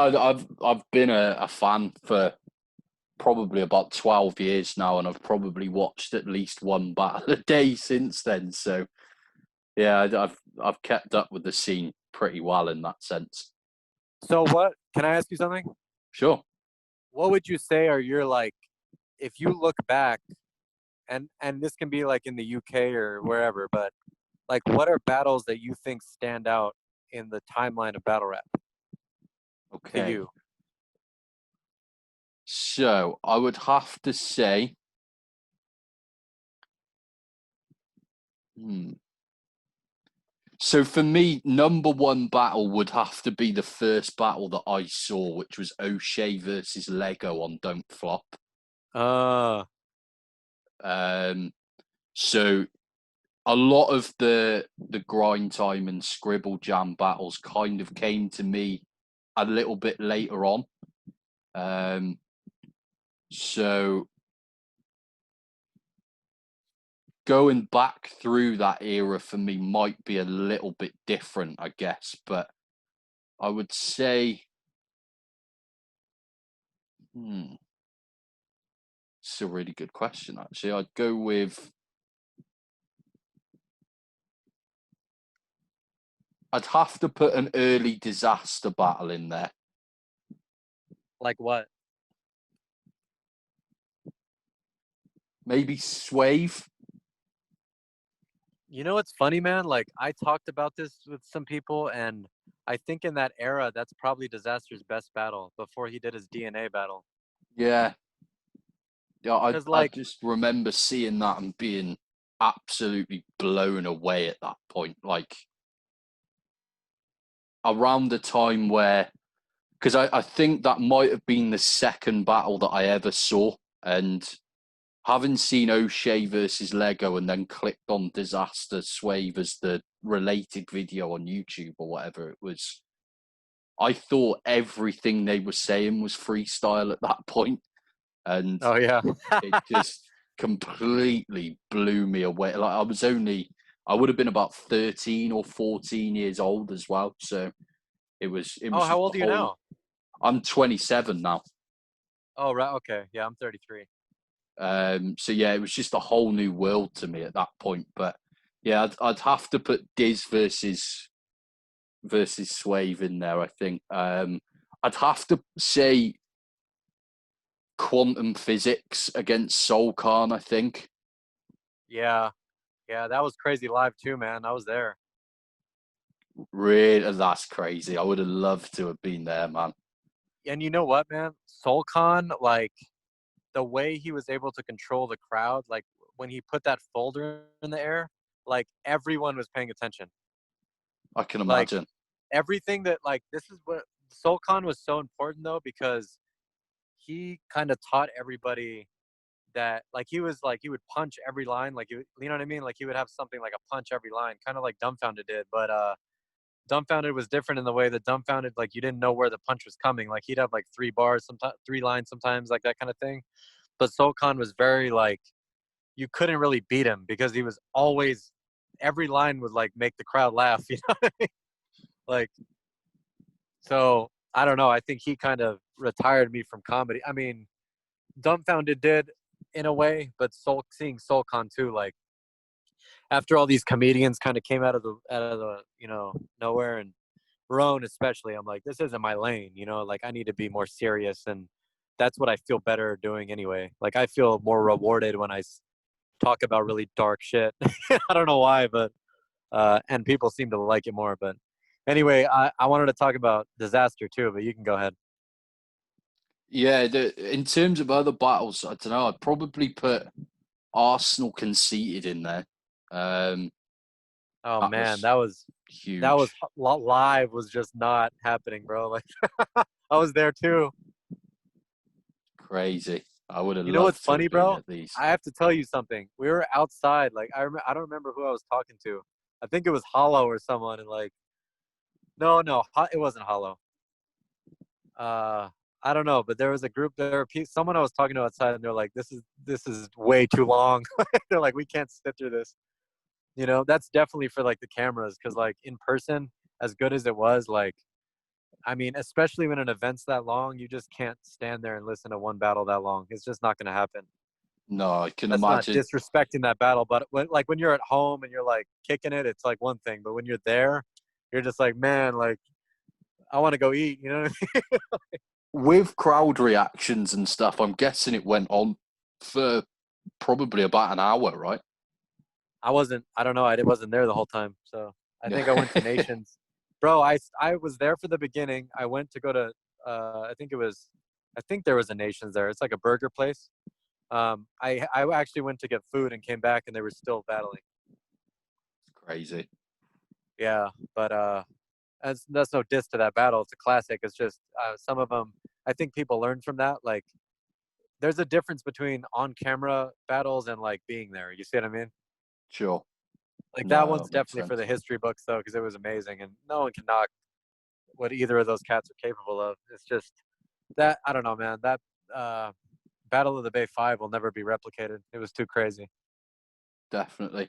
I'd put Pat Stay versus Head Ice on there personally. It's one of my all-time favourites. Wow.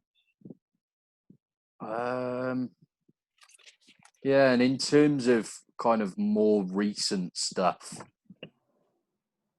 I don't know really. I mean, Arsenal Shotty Horror will probably have to be on there. Right, right. Um, I'd say Thesaurus Justice, actually, now that I think about it. That'd be on there for me. Me too. Me too. Classic, man. That's probably the best freestyle battle ever. Yeah, agreed. Yeah, there was. I can't remember the exact line for the life of me now, but Thesaurus had this line about him being like a shitter version of a British person or something like that, and I was just like, He oh said a my less god, he said Australian, a less distinguished version of an English person. that's the one. Oh, amazing. But yeah, yeah, I'll stick with those battles, I think. How about you though? What would you put on there personally?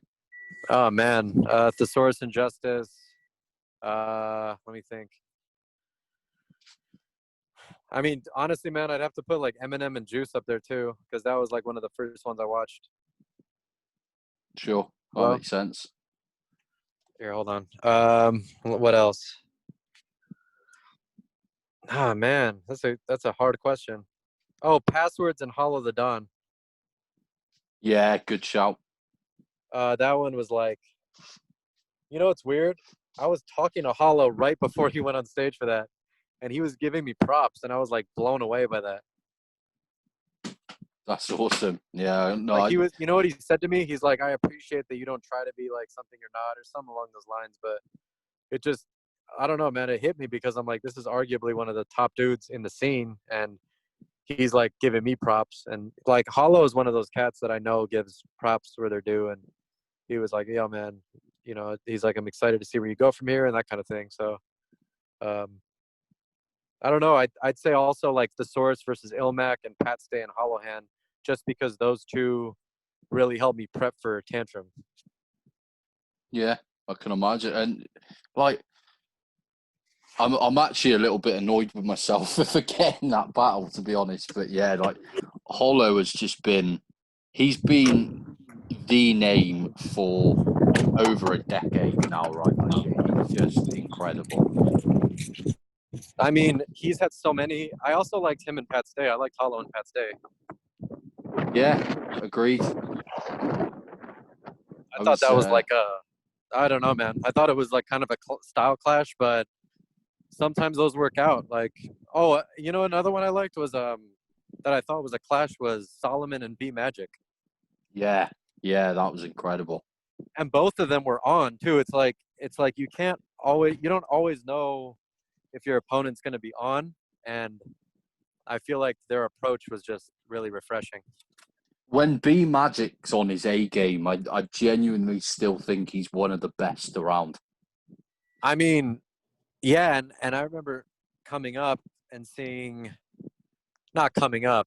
It was after I like kind of retired, but B Magic and Conceited, and then he said that line against Conceited where he's like, "Do you remember what I'm talking about?" He's like, "To keep the beef fresh, I got some aluminum for you," or something like that. Yeah, I was like, "Bro, this guy's like, it's the most poetic street shit I've heard in my life."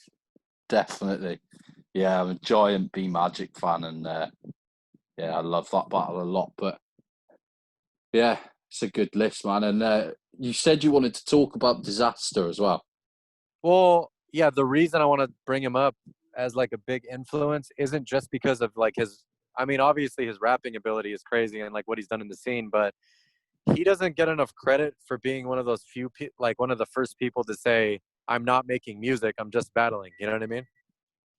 Yeah, Like he came up and basically said, like, "This is what I do.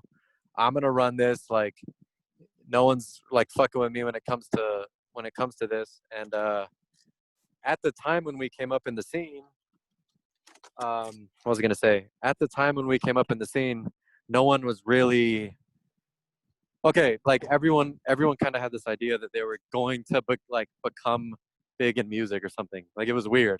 Like battle rap wasn't something that people just did. Do you know what I mean? Sure. Like it battle rap was supposed to complement the music career. You see what I mean? Yeah. Like a route of promotion. Yeah, but he was one of the first people that was like, he was one of the first people that said, "Oh, I'm just gonna do this." You know what I mean? And I'm just gonna run with this, and no one's gonna beat me. You know? And I mean, he's kind of an inspiration to me in the sense that, like now that's all I'm thinking of doing. You know what I mean? Yeah, definitely. Like I'm not thinking about oh, I need to make an album and this and this, but he doesn't get enough credit for really saying like I'm just gonna do that and it's okay, you know? And I think that's pretty admirable. Agreed. And the amount he's done, like for, I mean, he puts kind of the West Coast on his back with every battle as well, doesn't he? Like he's always doing it for the West, if that makes sense. So yeah, he's huge. He's a huge part of battle rap, and to me, he's kind of. I'm not sure if I enjoy listening to music from him. I think he is kind of built for battle rap. But, I mean, if you think about it, like if he wasn't battling, what would he be doing? It's kind of scary to think about. yeah, agreed. Yeah, I don't not want only to think that, about that actually. Yeah, I mean, he'd be like killing people, you know? It's like he belongs in battle rap. Definitely. Yeah, man. But And no, his apart from catalog that, too. man. Sorry, can you hear me? All right, I've had a pop up to say that the internet's unstable. Can you still hear me? Okay. Yeah, hold on. Can you give me 1 second? Hold on. Sure. I just had to run up in the store real quick. Hold on. Okay, go ahead. Nice. Yeah. And apart from that, though, man, that is all the battle rap related stuff kind of done. But I've been ending the episodes with 3 music questions and then 3 just completely random questions at the end. But Okay. if you had to pick your all-time top 3 favorite albums off the top of your head, who would you go with? That's a really good question. I can't think of 3, but I can say I can't think of 3, but I'd say the most influential album on me is Nas Illmatic. Okay. Amazing. What's that? Amazing album. Yeah, and you know what, man? Like, there's other albums that were influential, even in other genres and stuff. But you know, like I could say, like Thriller is an influential album, and like I like to listen. I listen to, this is funny, but not funny, but like I listen to a lot of Sade actually. She's a big. I grew up listening to Sade and Michael Jackson and Prince and stuff like that. But I have to say that Illmatic to me kind of showed me how to structure like a project and how to write and stuff. So when when it led up to me structuring like my random stuff, my tantrum battle, like you can even like sense the influence of Illmatic in it. You know what I mean? I don't know, man. Like I grew up like idolizing Nas. Nice. No, I get that completely, man. It's an amazing album, and it does come up a lot. A lot of people share the feeling, so I appreciate that. But who would you say is the best performer you've ever seen in terms of shows that you've attended? Oh man, Method Man probably. Yeah, yeah, I saw him live in Santa Cruz, and well, I'd say Method Man just because he's like he knows how to interact with the crowd, and he was really all over the place and wild, and but it worked. It wasn't like corny, you know what I mean? sure. And he's very, I don't know. Obviously, I'm a huge fan of his catalog too. I'm a huge Wu-Tang fan, but yeah, man, I don't know. I wish I'd seen Nas live, but I hear he's not the best like performer or whatever, but I don't care. Just every time I wanted to see Nas, something happened. Like I was at this festival in 2005 called Rock the Bells. I don't know if you heard of it. It was in San Bernardino, California, like Southern California. It And gets mentioned a lot. It's kind of like a traveling festival, like it's in different places each year. Is that right? well, it doesn't exist anymore. Like I guess they didn't have the money for it to keep it going. But it was from like '05 to '08. But in '05 when I went with my friend of mine, and like Redman didn't show up for like Redman was like 2 hours late, and Nas was going on after him, so I couldn't stay that late to see Nas. I had to like mash back to the Bay, which is like a 6 hour drive. I don't know why I didn't stay. I don't know why, but I had for some reason I had to go back home for something. And yeah, I didn't see Nas, and Nas has performed in Vegas, but I just haven't been. I don't know, man. At my age, I'm like a lot lazier, and I don't go to shows as much. But I'll say Method Man back in the day was probably the best performer I saw, and Brother Ali I really like too because he I don't know I like as far as a memorable experience. It was at an Atmosphere show. I was at an Atmosphere show and Brother Ali was opening, or he was like the second. He was like right before Slug, and he did this like acapella that was just crazy to me. And I don't know, man, when like someone just goes off on an acapella like that, like a really good writer, I think it's really cool. Nice, man. Yeah, I've seen I've seen Nas live and wasn't a fan, to be honest. He Kind of stiff, yeah. yeah, there was something off about it, to be fair. But yeah, I'm jealous that you've seen Brother Ali live. Like, I'm a big fan of his, and like most of the people that are on like the Rhyme Sayers label, I'm a big fan of. So that would have been Shadows in the awesome. Sun is one of the best albums ever. Yeah, agreed. It's definitely up there for me too, man. Classic. Nice. But the final one is there any kind of lesser known musicians that you're a big fan of that myself or the listeners might not be aware of? Damn, man, that's a good question. I don't think so. I'm not. I don't know, man. The stuff I listen to is pretty well known. I would like to think of some rapper that I listen to, but I don't. I can't think of it off the head. So That's I fair don't enough. know. No, I Yeah, I'll get have to that. pass on that question. It'll hit me after we hang up. Watch. Yeah, that does happen quite a lot, to be fair. I normally get a message a few days later, like, oh, I forgot this and this. But yeah, Well, it's what one of about those. like But what albums did you put up there? for my top three personally, I mean, a couple of people have asked me this and they probably change every time, to be honest. But I would say 36 Chambers has to be in there. Uh, Fire. Um, for personally, I would put Rage Against the Machine. Nice. Uh, I can't decide which album I'd go with, though, to be fair. Well, whatever. You don't have to. And then there's an album that I've been really into for a long time that I don't know if many people would be aware of, but it's kind of like a very minimal techno slash very like minimal dubstep producer called Burial. Oh wow. Okay. He's quite big in the UK, but I'm not sure if he's particularly big elsewhere. But he did an album called Untrue, which to me is a bit of a masterpiece. So I'd probably have to go with those three. That's tight, man. That sounds pretty diverse. Yeah, give Burial a listen if you haven't before. It's like it's perfect chill out music, if that makes sense. But yeah, What can you tell me what it's called? And so the band is what? so the producer is called Burial, so Burial. Burial. Okay.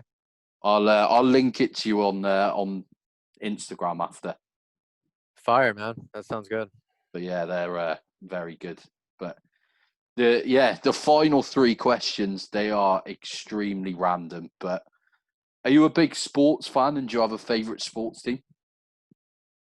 Um, No, you know, it's funny. Like when it comes to sports, I always kind of stay out of the conversations because I always feel like I'm kind of a bandwagoner. Like I follow, like I've followed, I don't know, different teams at certain times, but I played a lot of sports growing up, so I think I was more into it when I was actually playing sports, and I was also, I don't know, not to change your question, but I think a better question for me would be like how sports impacted me as a rapper.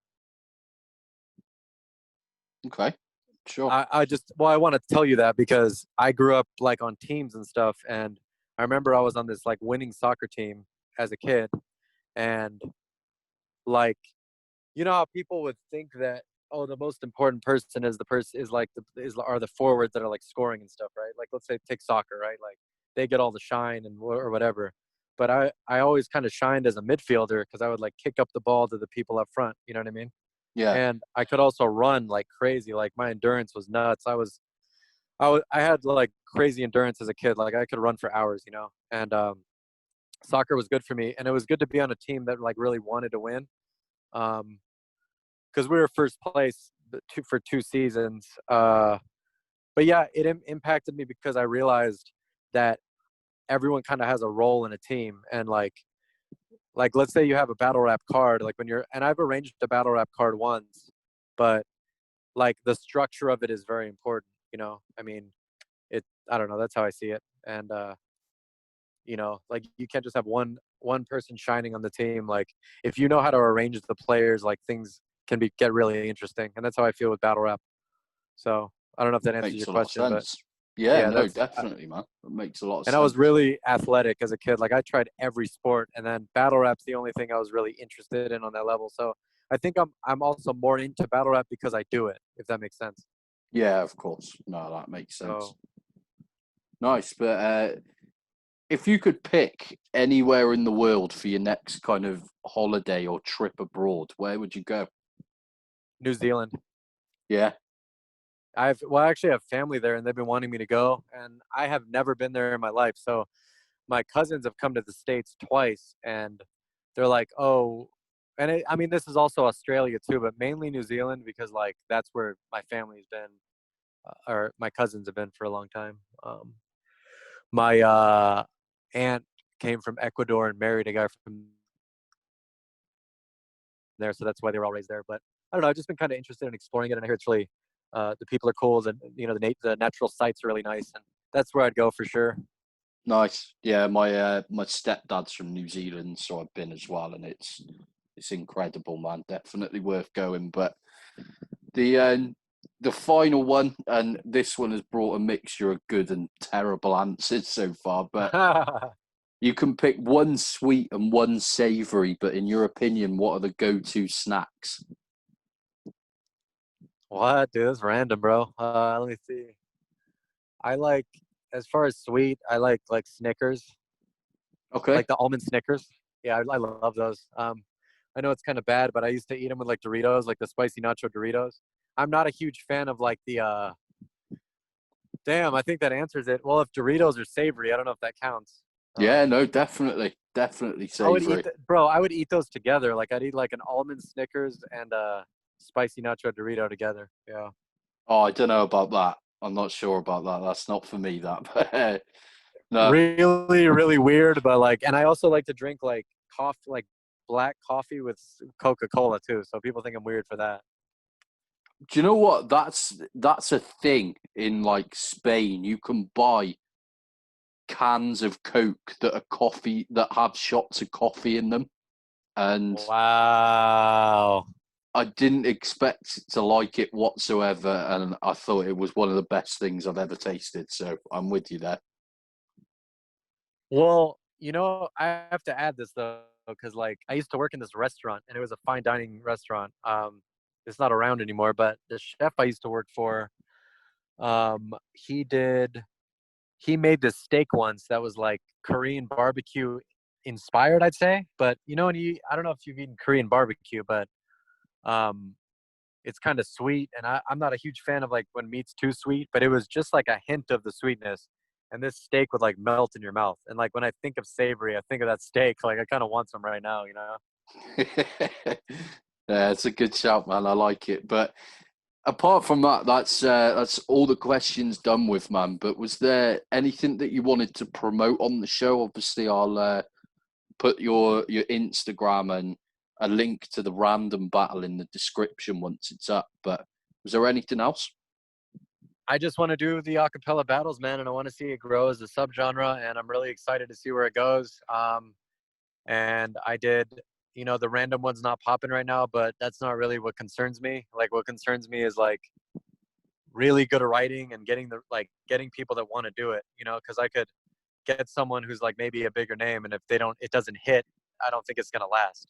So my focus right now is just to get the best like acapella writing I can out of some people and just see where it goes. And that's where I'm at right now. So, Sure. and I appreciate your taking the time, man. Like, I think I've been interviewed before. Like, it's probably my favorite interview I've ever done. So, Wow, I appreciate that, man. Thank you very much. And and I don't know, man. I'm being genuine. Like, I really enjoyed this. Like, and especially like your depth and knowledge of the scene. Like, I don't know. It's humbling, man, because like I haven't been around a minute, and a lot of the new cats that come up don't realize that their wave's gonna kind of pass and like what to do in that time. Like, I didn't know mine would pass. I'm like, oh, I'll just ride this for as long as I want. But there's a lot of battlers out there, and when you can stand out, it's a big deal.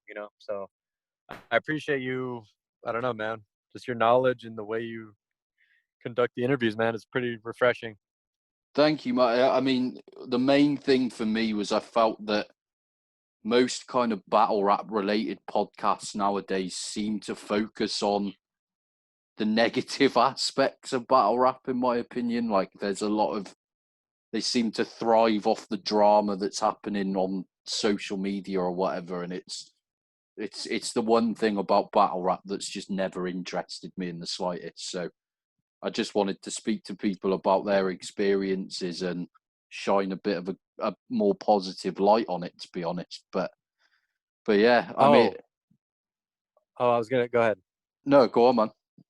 No, I would really want you to interview Tantrum, because I'd be really interested to hear what he has to say, because he was around before me and he knows.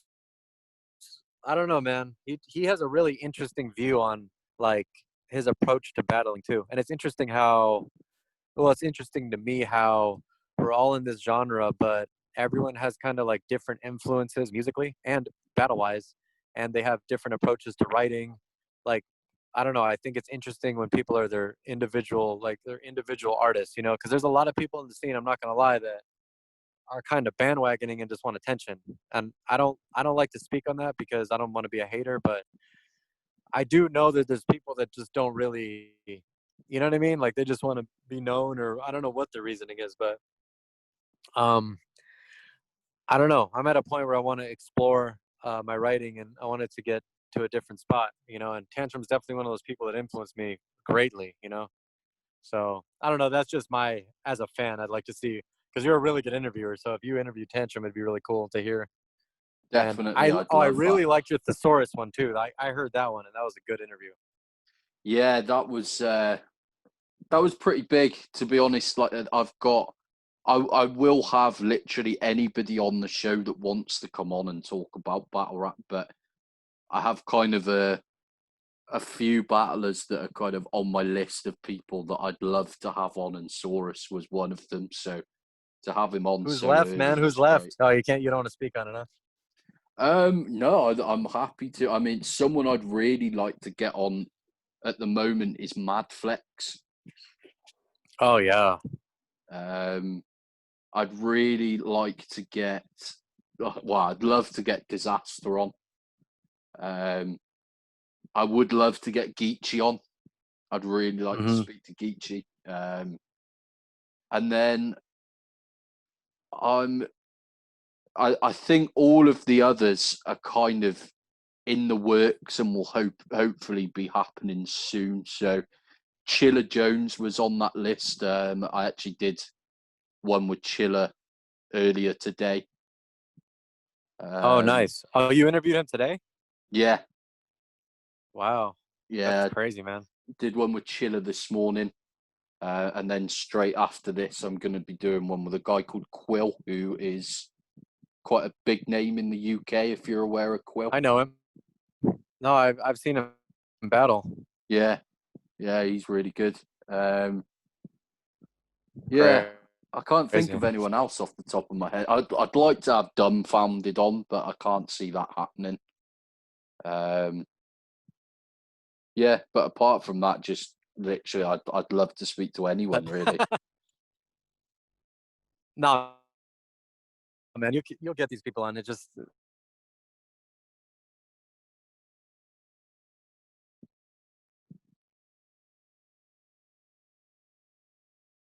Can you hear me, man? You've gone mute on your end.